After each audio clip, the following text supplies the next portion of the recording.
السلام عليكم ورحمة الله وبركاته. ازيكم يا حبايبي؟ يا رب دايما تكونوا بخير. هنعمل مع بعض كيك الكراميل. كيكة جميلة وهشة وطعمة وعاملة زي الجاتوه يا حبايب قلبي، يعني طعمة جدا جدا جدا زي الكيكة العادية اللي احنا بنعملها، بس بنزود فيها الكراميل فبتبقى يعني غير المعتاد، يعني طعمها حلو قوي قوي قوي. انا هعمل مقدارين، تمام؟ فانت لو هتعملي مقدار واحد او صينية واحدة، لو هتعملي صينيه واحده هتقسمي المقادير دي بالنص، تمام؟ انا دلوقتي حطيت كوبايتين سكر، نفس الكوبايه اللي هنعاير بيها السكر واللبن والزيت والدقيق هيها طبعا. دي زي ما انتم شايفين كده، حطينا كوبايتين سكر وحطينا عليهم كوبايتين لبن، حطينا واحده والتانيه بنتي بتحطها. دي قالت لي ماما انا اللي عايزه اعمله المره دي، فانا سبتها، بس كنت باجي يعني اخش المطبخ ابص عليها وارجع وهكذا. يبقى كوبايتين سكر على كوبايتين لبن زي ما انتم شايفين كده. لازم ندخل بناتنا كده تحت اشرافنا في المطبخ عشان يتعلموا حبايب قلبي.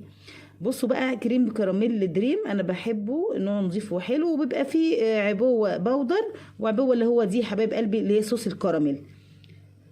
هي دلوقتي حطت باكو وهتفتح الباكو التاني وتحطه، يبقى كوبايتين لبن في الخلاط او في البوله وكوبايتين سكر نفس المعيار، الكوبايه نفس هيها، وكيسين الكريم كراميل اللي هو البودر، وهنشيل دول على جنب حبايب قلبي دلوقتي، مش هستخدمهم دلوقتي، تمام؟ هي حاجة حلوة وطعمة لأولادك يفرحوا بيها ولضيوفك، جميلة بسم الله ما شاء الله. هنضربهم كويس جدا جدا جدا جدا.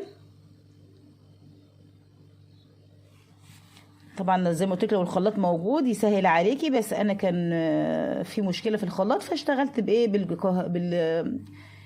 بالمضرب الكهربائي حبايب قلبي.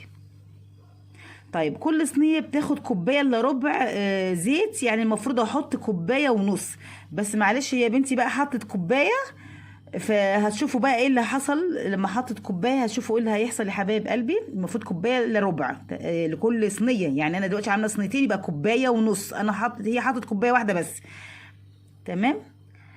دي الكوبايه الكبيره دي انا هحط فيها الخليط زي ما هتشوفوا، لان المفروض كل صينيه بناخد منها كوبايه صغيره، بنفس الكوبايه اللي احنا عايرنا بيها الدقيق والزيت والسكر بناخد منها كوبايه من الخليط ده حبايب قلبي. خليط اللي هو السكر باللبن بالزيت بالكراميل اللي هو البودر، بناخد منها كوبايه صغيره. بما اني انا عامله صينيتين هاخد كوبايه كبيره زي ما انتم شايفين كده. بصوا لاحظتوا بقى الزيت هو اللي عمل الفرق ده. الصوص خفيف قوي، الصوص خفيف قوي حبايب قلبي. انا لما جيت بقى اساعدها ما اعرفش ايه القصه، ايه اللي حصل، ما اعرفش ان هي حاطت كوبايه واحده بس، ما فيش مشكله، كل حاجه هتتداوى يعني. خدنا كوبايه وهنركنها على جنب نحطها في التلاجة، هنستخدمها بعدين. ونضيف بقى البيض لكل صينيه بيضتين، فانا عامله صينيتين فهحط 4 بيضات زي ما انتم شايفين، 4 بيضات. ودي فانيليا سايله انا بحبها، لو عندك فانيليا سايله بتحطي معلقه كبيره على الصينيتين، لو تعملي صينيه واحده يبقى معلقه صغيره. لو ما عندكيش سايله بتحطي كيس بودر فانيليا بودر، لا كيس لا 2 على حسب انت هتعملي كميه صينيه ولا 2، تمام؟ طالما حطينا بيض يبقى لازم فانيليا، وطالما حطينا بيض بنحط معلقه خل كبيره كده اهوت عشان الهشاشه وعشان زفاره البيض حبايب قلبي. شايفين؟ معلقه كبيره خل كده عشان الهشاشه وزفاره البيض. ولو انت عايزه تحطي الفانيليا في الاول حبيبه قلبي، لو انت عايزه تحطي الفانيليا في الاول عشان مع الصوص يعني يبقى يدي طعم برضو مفيش مشكله. الحته دي اتقطعت طبعا، اللي هي حطينا دقيق، حطينا 3 كوبايات دقيق من نفس الكوبايه اللي عايرنا بيها كل حاجه، تمام؟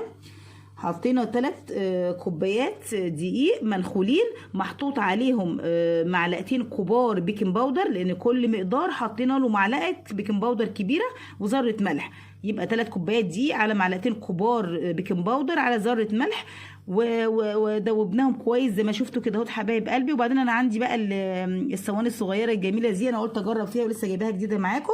حطيت المقدارين وقسمتهم هنا، بس بعد ما دهنتها دهن الزيت، فعايزه تدهنيها دهن الزيت وتبدريها دي مفيش مشكله، عايزه تحطيها على طول زي ما انا حطيتها كده على طول، وعلى درجه حراره 180 في الرف الوسط، في فرن طبعا سخن مسبقا. ما تفتحيش قبل 20 دقيقه على الكيكه دايما عامه زي ما انت عارفه عشان ما تهبطش. انا 40 دقيقه وطلعتها بعد ما اختبرتها بالخل، لما لقيت لونها حلو اختبرتها بالخل زي ما انتم شايفين كده لقيتها زي الفل. بسكينه بقى بسباتولا يعني فضيت كده الجناب وفرغتها، وفي طبق التقديم طبعا بعد ما بردت يعني في طبق التقديم، ورحت قلبها زي ما انتم شايفين. بسم الله ما شاء الله، الله اكبر. ده صراحه كانت اول مره استخدم الصواني دي، كانت جديده وقلت اما اجربها معاكم. بسم الله ما شاء الله، جميله الله اكبر. حتى ممكن تعملي فيها كيكه العاديه وتقطعيها ترانشات برده جنب الشاي بلبن، جنب النسكافيه، زي ما بتحبي، فطار خفيف، عشاء خفيف، براحتك. طبعا بالخل بقى حبيب قلبي بنخرمها كده زي ما انتم شايفين، خرمتهم كلهم كويس جدا. وبعد كده هي عشان صغيره كل واحده هسقيها نص كوبايه لبن، يعني لو كبيره هنحط كوبايه لبن، هنحط كوبايه الا ربع، فهي كوبايه لبن بدرجه حراره المطبخ عادي. هسقيها كل واحده نص كوبايه لبن كده. لو انت حابه، يعني مش حابه ممكن تستغني عنها، بس هي بتدي طعم حلو وبتدي طراوه وبتخلي الكيكه هشه وطريه وجميله.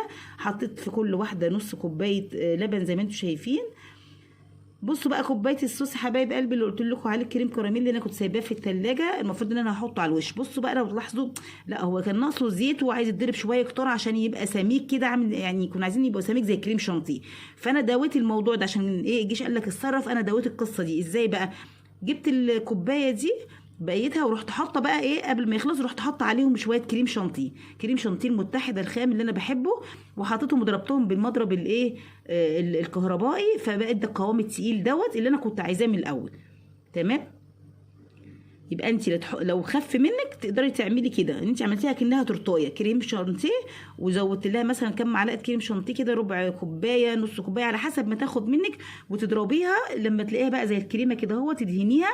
وبالصوص بقى اللي حبايب قلبي، الصوص الكريم كراميل اللي احنا ركناه، اللي هو زي ما انتم شايفين الاكياس دي. ورحت ايه قعدت بقى ايه فتحت فتحه صغيره وقعدت احط بقى يمين وشمال، وبالخل قعدت اعمل الاشكال زي ما انت شايفه كده.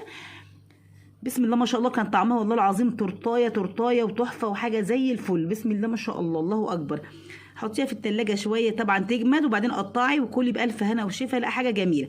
فاحنا لو حطينا من الاول كوبايه ونص على الصينيتين الزيت، ما كناش احتاجنا ان احنا نحط كريم شانتيه، بس برضو الجيش قال لك اتصرف وحطينا كريم شانتيه وبقت تورتايه وطعمها جميل جدا جدا جدا جدا. جربي الطريقه دي والطريقه دي واللي يعجبك الف هنا وشفا. انا بحبكم في الله، والسلام عليكم ورحمه الله وبركاته.